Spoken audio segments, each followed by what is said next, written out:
Welcome to Animal Encounters. Today we're walking through 7 fatal crocodile encounters. From fatal flooding that took a man's life after trying to fix his vehicle, to a capsized canoe that attracted a crocodile. But first we tackle the first story, where this crocodile mauled a family in 4 minutes.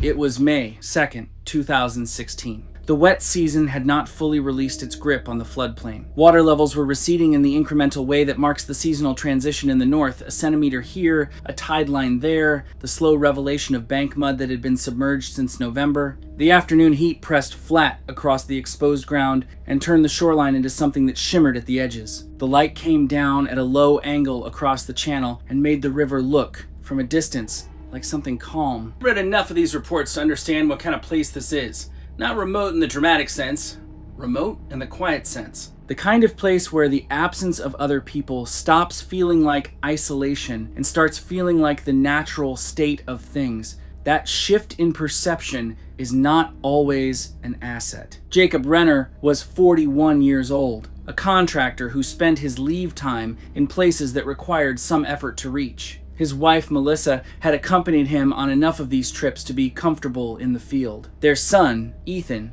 13, had grown up on the margins of such environments, the kind of child who watched moving water with attention rather than restlessness. The family had established a camp along a cleared section of riverbank that afternoon and spent the evening fishing from a position near the shore. Not unusual, not reckless. This is the part that matters. They were doing what thousands of families do every season in that region. The distinction between them and those families came from the river's edge, not from anything in their planning or conduct. As light began leaving the sky, Ethan's fishing line snagged on debris near the bank. Jacob moved down a muddy slope toward the water to free it. The slope was gradual, the kind that does not feel like a commitment while you are descending it. The bank in that section overhung the river in a way that compressed the visible water from above, creating a shadow zone at the cut bank's base that was inaccessible to the eye from the cleared area above. Saltwater crocodiles hold defined positions along productive sections of bank for extended periods, learning the geometry of a location with precision that is difficult to overstate. The gradient of a bank,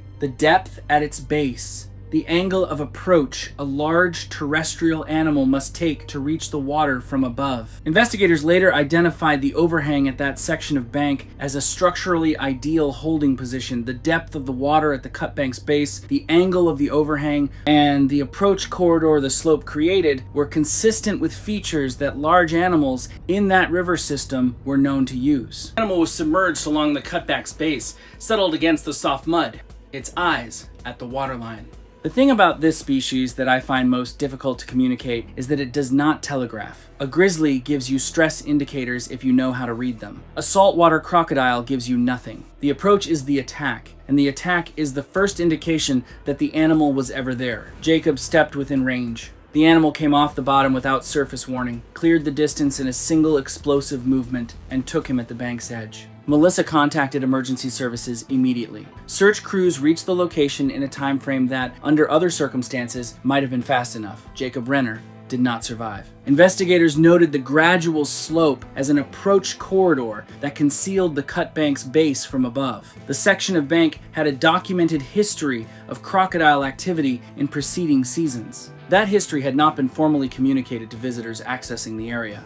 I keep returning to that slope, the way it would have felt like a controlled descent rather than a commitment. The overhang would have hidden the base of the bank until the moment the distance was already gone. I cannot find the decision in it that changes the outcome. That is its own kind of difficulty. Not every encounter begins at the water's edge. Some begin further back on familiar ground, in familiar conditions, with a decision that has been made safely 100 times before. It was February 11th, 2014. Several days of continuous rainfall had transformed the low-lying sections of the property into something that no longer resembled the landscape Aaron Whitlock had managed for 2 decades. Water moved where it had not moved before, across fence lines, along access tracks, through paddock depressions that normally held nothing. The crossing he used regularly now sat beneath a flat sheet of pale brown floodwater. Its familiar features, the gravel base, the approach ramp, the channel depth entirely hidden beneath the surface. Flooding does something to familiar places that is difficult to describe without sounding more dramatic than the experience actually feels in the moment. It doesn't make them alien, it hides them. The same ground, made unrecognizable by the addition of water while still looking from a distance like the same ground. That combination, familiarity of location, invisibility of condition, is one of the more reliable ingredients in the kind of encounter I read about in these reports. Aaron Whitlock was 47 years old, a cattle farmer who had worked the same property through wet seasons and droughts long enough to develop the kind of environmental knowledge that exists below the level of conscious recall. He knew the crossing in the way a person knows something they have used reliably for years without having to think carefully about it. Damaged fencing cannot be deferred for long. He went out that morning to assess the boundary damage, and the crossing was the route to it. The crossing appeared shallow from the approach. He drove his vehicle into the water. The engine stalled somewhere near center. He stepped out to push it free. What Aaron could not have known was that the flood had temporarily connected the crossing to a river channel several hundred meters from the property boundary. The connection had been open long enough for a large saltwater crocodile to move from the river into the flooded crossing area during the preceding night. The crossing was turbid with suspended sediment. Visibility at the surface was near zero. Saltwater crocodiles do not require visual confirmation before initiating an attack response. The lateral line pressure-sensitive receptors distributed across the jaw and body detects displacement in the water column at distances and sensitivities that are difficult to translate into human sensory terms. Aaron entering the floodwater was an event that had already been registered before he had taken a step. The animal struck as Aaron waded toward the front of the vehicle. The attack came from the side, without surface indication, in water that reached his knees. Aaron did not return by the time his family expected him. A search was organized by late afternoon. Evidence consistent with a crocodile encounter was located at the crossing. Investigators documented the temporary hydrological connection between the crossing and the river channel as the mechanism that had introduced the animal to the area. The crossing was not associated with crocodile risk under normal conditions. The flood had created the conditions that made it, one, temporarily, invisibly, for exactly as long as it needed to.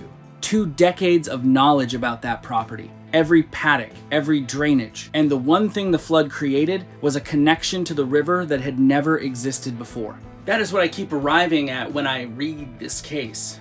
Aaron Whitlock never saw the water change. Leonard Briggs knew exactly where he was going. Familiarity, it turns out, is not the same thing as safety, and expertise is not the same thing as immunity. It was August 19th, 2015. The dry season had settled over the Cape fully. The river had dropped to its seasonal low, concentrating the remaining water into well-defined channels that ran clear over exposed gravel beds between the deep holding pools where fish gathered, and with them, the things that fed on fish. River traffic was minimal, and the stretch of water that Leonard Briggs worked was quiet enough that the sound of his outboard carried from a considerable distance. That quiet was part of the appeal. Leonard had developed his fishing routines over years of practical experience methods, refined through the kind of iterative adjustment that produces genuine expertise. Late-night net checks were one of those routines. He preferred working after midnight, when the temperature had dropped and boat traffic was non-existent. Other experienced fishermen in the region worked the same way. Leonard Briggs was 54 years old, a veteran of the region's river systems, known among fellow fishermen as someone who maintained his equipment well and operated with the discipline that distinguishes people who make a living from a river from those who merely visit it. He traveled alone that night to inspect a gill net set near a quiet bend, a productive location, a slight deepening of the channel along the outer curve, dense riparian vegetation overhanging the bank. Several large fish had become entangled in the mesh during the hours since the net had been set. They were still alive when Leonard arrived, working against the netting reflexively. Their struggle transmitted across the net's surface and into the water column as low-frequency vibrations and irregular surface disturbance. That motion is not metaphorically like a feeding signal. In terms of the actual sensory systems saltwater crocodiles use to detect prey in conditions of darkness and turbidity, it is a feeding signal. The net, full of struggling fish, was broadcasting on a frequency the local crocodile population was comprehensively equipped to receive. A large animal had been drawn to the area by the net's activity during the hours since it had been set. Leonard leaned over the gunwale to work the entangled fish free. The boat shifted under him. As he partially entered the water to stabilize himself, the crocodile struck from below the surface a single, committed movement that gave no interval between contact and full engagement. His absence was noted at sunrise. A search was organized. Evidence of the encounter was located at the net site and confirmed by recovery teams that afternoon. What I find most difficult about this case is the narrowness of the margin. Every element of what Renner did that night was consistent with how experienced fishermen operate on rivers like this one. The encounter was not the product of a failure. It was the product of a very specific set of conditions that had not previously combined in that particular way. Leonard Briggs worked alone, by choice, at an hour and in a place he understood. The next case is different. The person had no particular reason to expect what was waiting at a spot dozens of people had used before him without incident. It was July 7th, 2016. Before sunrise, the river was dark and still. Recent rainfall had raised the water level noticeably, pushing the river against its banks and extending the flood fringe several meters into the riparian zone. The nearest sealed road was 4 hours away by dry season track in the wet. The distance extended unpredictably, and the project site had been effectively isolated for 11 days. Along the access points, the construction crew had cut into the bank with machetes during the site's early establishment. Vegetation now overhung the water at angles and densities that had not been there the previous week.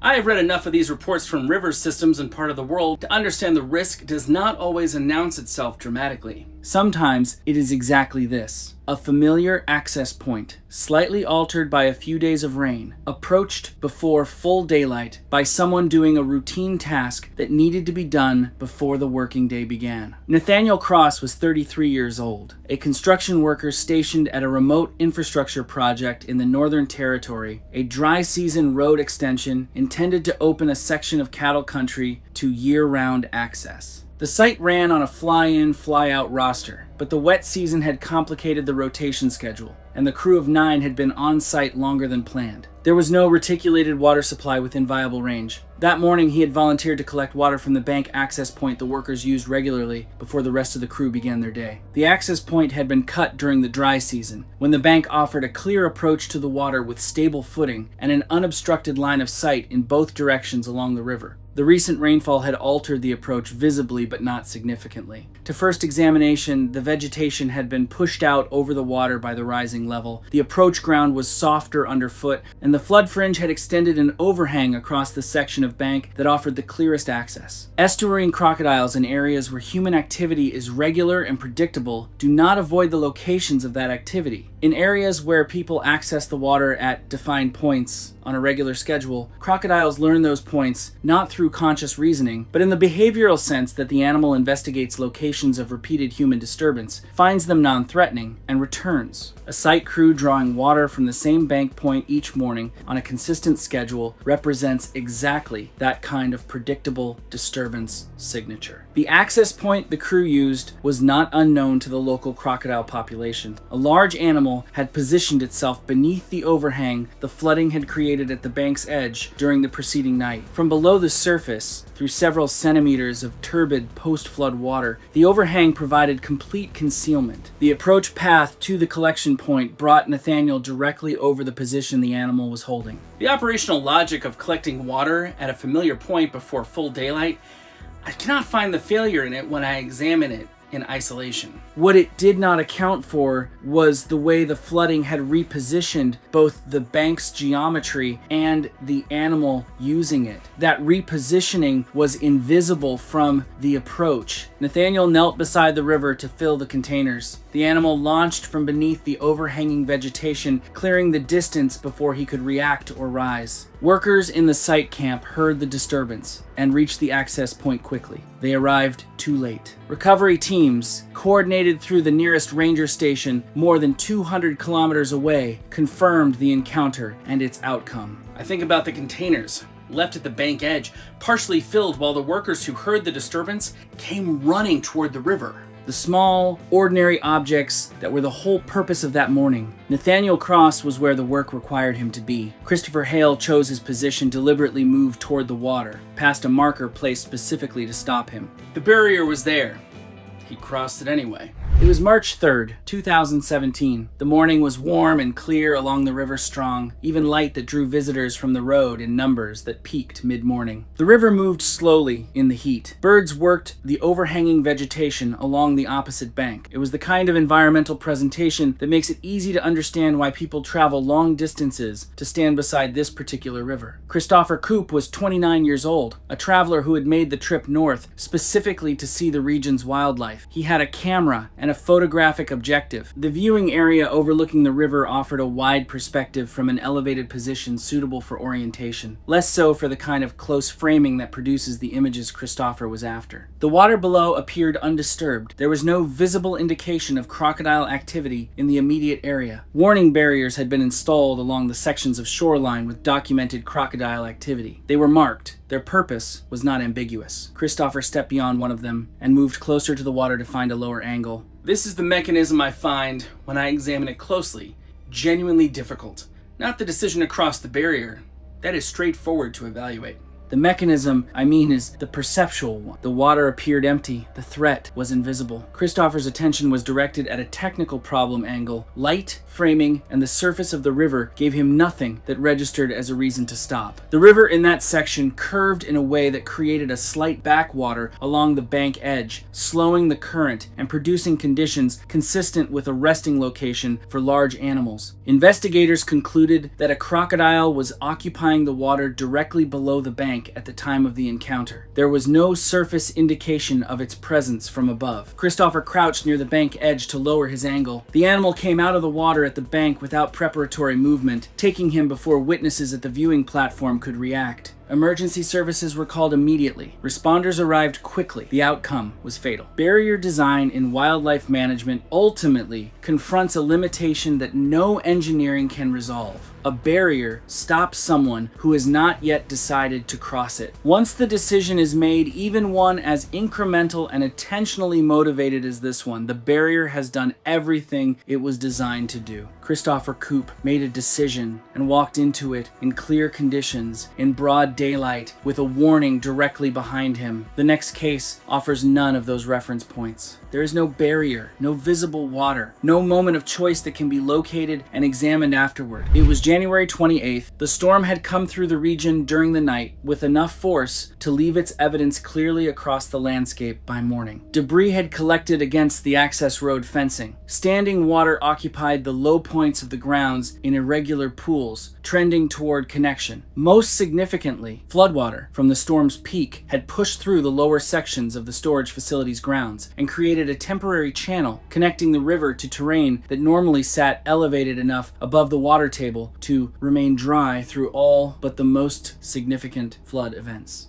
By the time the working day began, the water had stopped rising.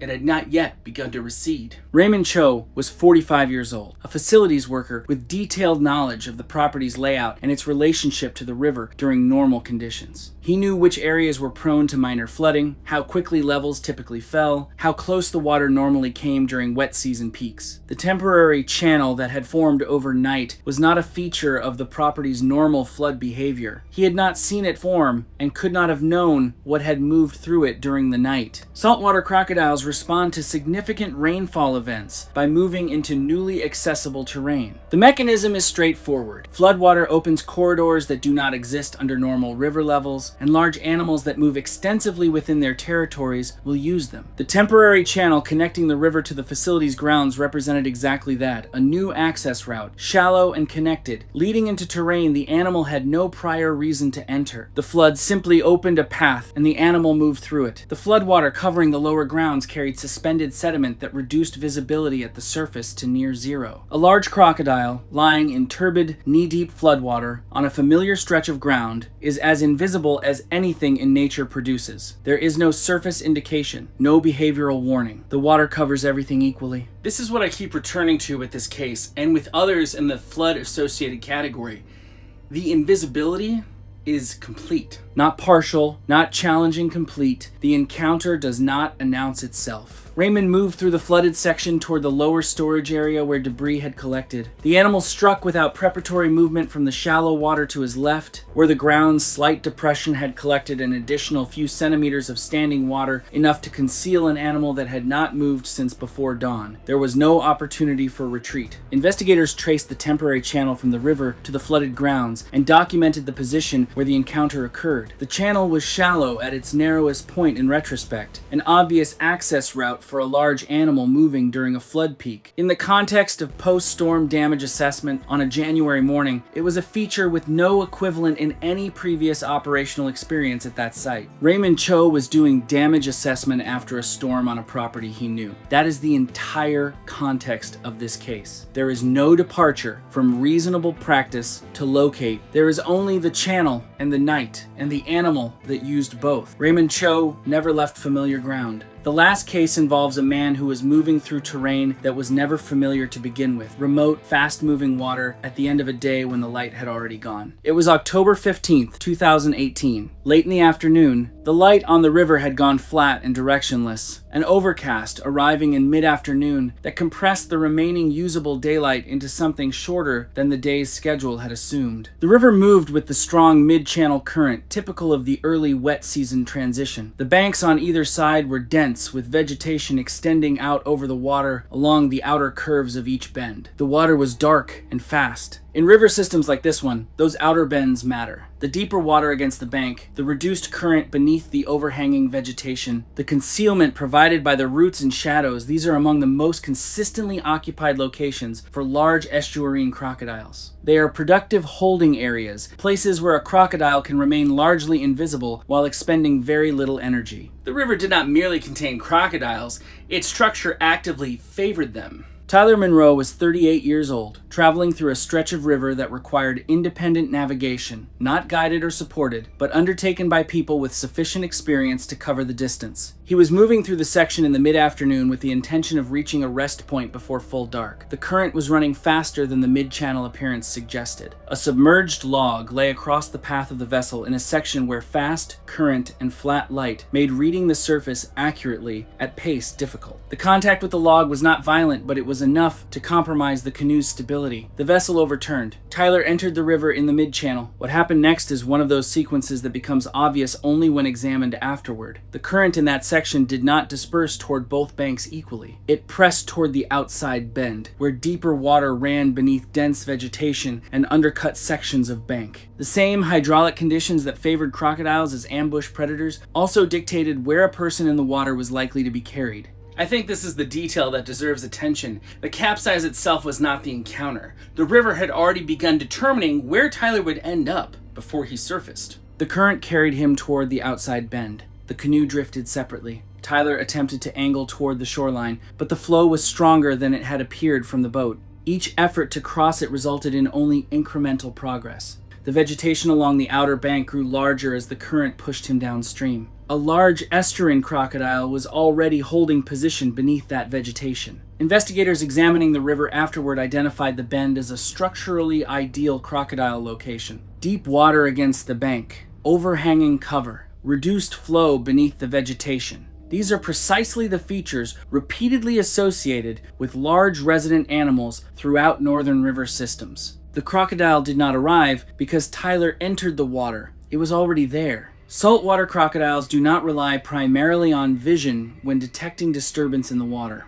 Pressure-sensitive sensory organs distributed around the jaws allow them to detect movement and vibration with extraordinary sensitivity. The impact of the canoe, the irregular motion of a struggling swimmer, and the displacement created by a person fighting current would have been transmitted through the water long before visual identification became necessary. Tyler reached the edge of the vegetation but found no footing beneath him. The outer bend dropped sharply into deeper water near the bank. The roots and branches that appeared from a distance to offer refuge instead created a confined space where movement became more difficult. The crocodile closed the remaining distance from beneath the overhang. What I find difficult about this case is that the shoreline looks, in almost every human sense, like safety. A person in moving water thinks in terms of reaching land, reaching something solid, reaching anything that stops the current from deciding where they go next. But in crocodile habitat, not every shoreline represents safety equally. Some sections of bank are quite literally where the predators are most likely to be. The attack occurred at the edge of the vegetation as Tyler attempted to stabilize himself against the bank. There was no warning behavior visible from the surface.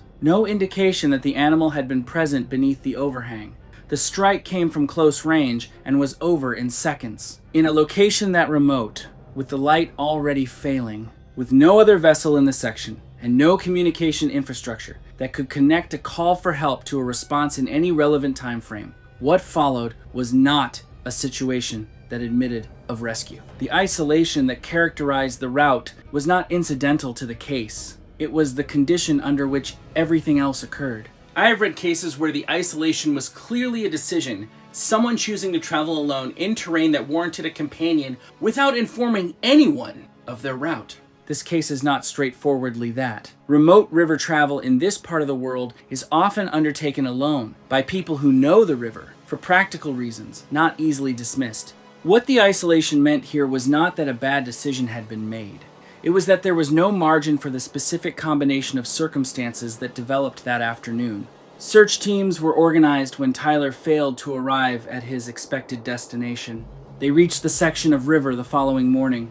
The canoe was recovered downstream, carried by the current into slower water against the bank vegetation. Physical evidence at the recovery site was consistent with a fatal crocodile encounter along the outside bend. The river had no recorded incident at that specific location. The crocodile involved was not a known individual.